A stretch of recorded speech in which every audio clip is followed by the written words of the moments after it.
Hey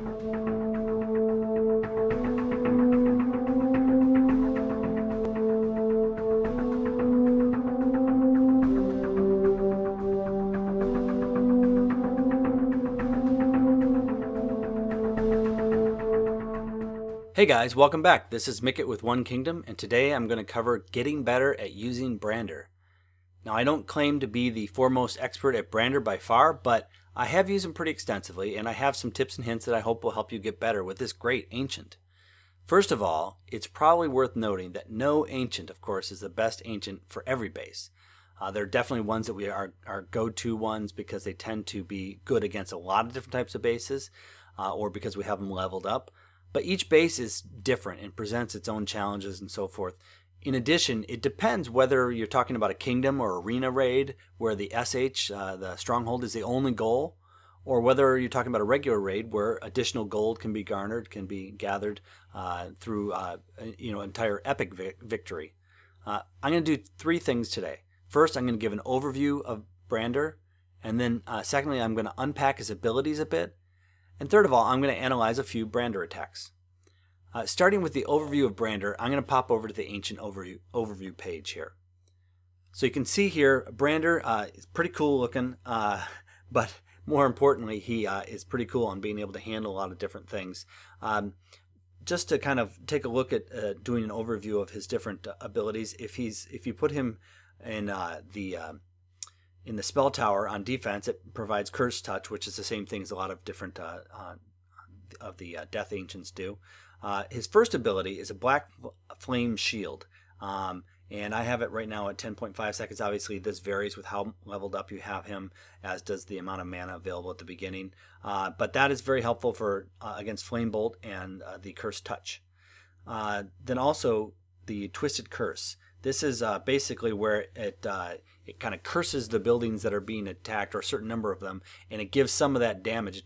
They take damage, and it gives some of that damage back to the ones that are attacking them, which can be really helpful. And the third one is the Unholy Blade, which basically takes away 10% of a dragon's hit points and sends them into a frenzy, increases their damage by 50% for somewhere around 17 seconds or so, which is kind of unusual. There aren't that many dragon abilities, so that's kind of fun. All right, so let me just talk a little bit about what do I like about Brandr. Well, a few things that I really like about Brandr. First thing is the access to decent level 1 and 2 spells early on. So with not that much mana, you can be able to get to this first level, and then a little bit more you get to the second level, and those are good spells. And that's important. There's some ancients that's definitely available quicker than others, and those tend to be popular ones because most people don't leave all their mana out there for you to be able to get to the third ability really easily. Trying to get to this third ability would be pretty difficult. Second of all is the fact that the first spell happens to be a fantastic counter spell to common spell combination, Flame Tower and Curse Tower. That comes up quite often. And the third thing that I really like about Brandr is the ability to recharge the dragon with the second spell, which is not many people seem to know that. But if you have that across there, it basically will heal attackers. Well, that includes dragons. So if you swoop a dragon that does damage to certain buildings, it will actually heal the dragon. So you could actually, if you have enough buildings under that Twisted Curse, it will actually take it from almost nothing all the way back to fully recharged. Of course, that's if it hits a lot of buildings. All right. Now, what do I not like about Brandr? Well, a few shortcomings. First of all, the first ability is a protection. If you read there, it says it becomes immune to the spell tower. However, it is not a rebuff. So if you miss it, well, then you pretty much have to just pack it up and go home because you've already gotten hit with a couple of the spells, and you're in trouble if you're going against that combination. There's a reason why people put that combination there. Second thing I don't really like about Brandr is that if you don't have Brandr leveled up, the inability to get enough mana, it's kind of related to the first one, the inability to get enough mana for the first protection may make it really tough on a lot of bases. Because as I said, not a lot of people leave a lot of mana out there. So let's say you only start with 2 mana. Well, that's not such a big deal if you have something like a CQ or a Four-Veil, because you can be able to get a little bit more mana and then stick that protection on there. Or if you have an Aegis that you can be able to have a rebuff and it will do some healing. It doesn't really work that way. That first ability, especially with the types of ones you're going to take it, the types of bases you're going to take it against, you're going to want to be able to get that down there before you hit. I can't tell you how many times that comes up. The third one that I have is that I have a problem with this is, in my opinion, I know some people may like it, but the third ability is absolutely worthless, except maybe in rare circumstances if you're sniping this stronghold and can also somehow get enough mana without taking the stronghold to get up to the third ability. So even then, it's really not even all that helpful for that. You might as well just have an extra couple archers. It'll do just as much damage. That 50% damage just doesn't do enough damage for long enough. And all that said, he's still one of my favorite. Brandr is still one of my favorite since, because some days it seems like as if I'm constantly running to the combination of the deadly flame tower, curse tower, which one of them curses it, so your paladins can't do any healing, and the other one does massive damage. So it is a good rebuff against that, and I find that a lot, so I like it. So let's go and take a look at a few attacks with Brandr. Okay, so here is an example of where you have a curse tower there and 2 flame bolt towers, and the combination of them is going to be pretty tough when you run into them. However, Brandr is great against this. And you notice that this one actually has an extra tower there right now. It's under construction, so we can just ignore that one, of course. Otherwise, that could be a problem. But anyways, let's run this. Going to come in here and get rid of some of these outside buildings, and then try and funnel them in here.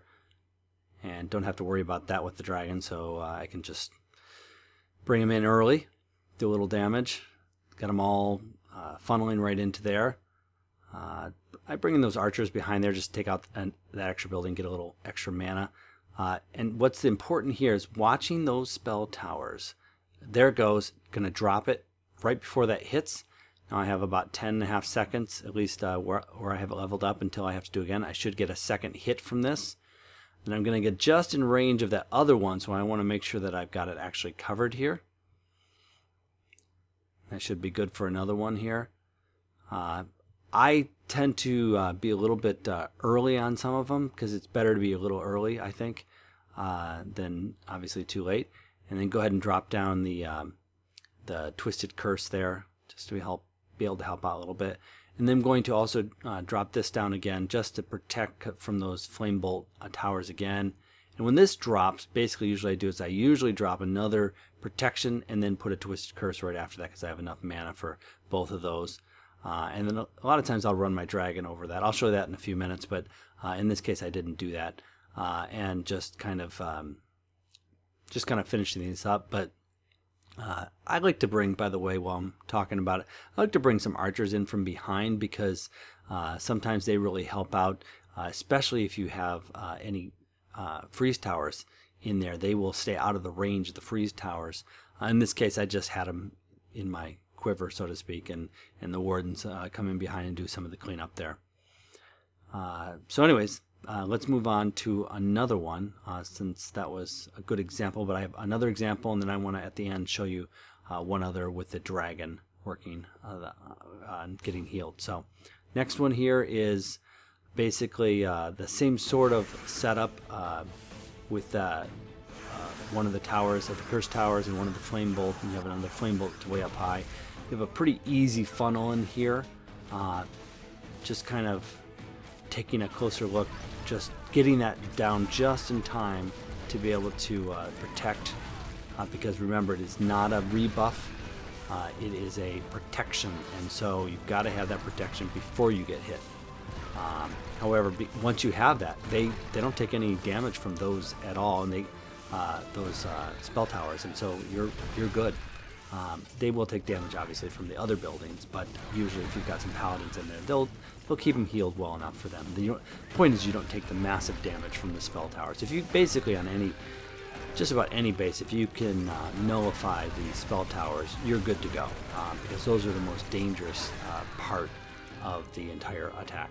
Alright, so I'm going to show you one more here. This is basically, I just want to show you this. I'm going to actually zoom through the beginning part here, which I just basically do the same sort of thing with Brandr that I usually do.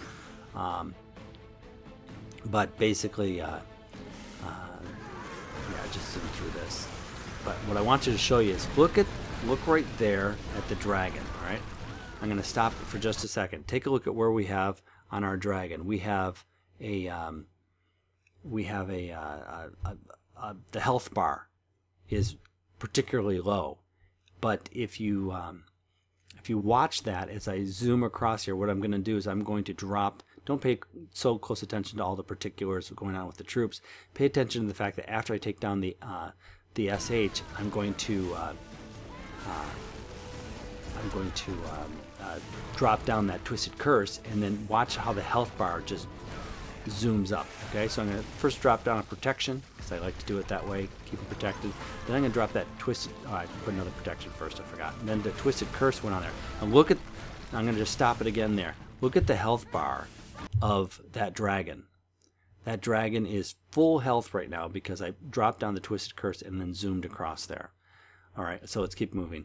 But anyways, I just wanted to kind of give you an example of the fact I have found that I use that all sorts of times, especially when you've got it zooming across a lot of buildings that it's going to take some damage. You can do some massive damage with something like a Viscaria at the same time, not really taking the negative side of it, of all the damage to your dragon. So basically I have a dragon at full health there and can do some more damage. So one of the big benefits of Brandr that I've discovered that you can kind of do is to get that extra healing in there. So anyways, hopefully this was helpful in some way. Brandr is a great ancient. Again, this is Mycket with One Kingdom. Make sure that you like and subscribe and keep ahead of your rivals.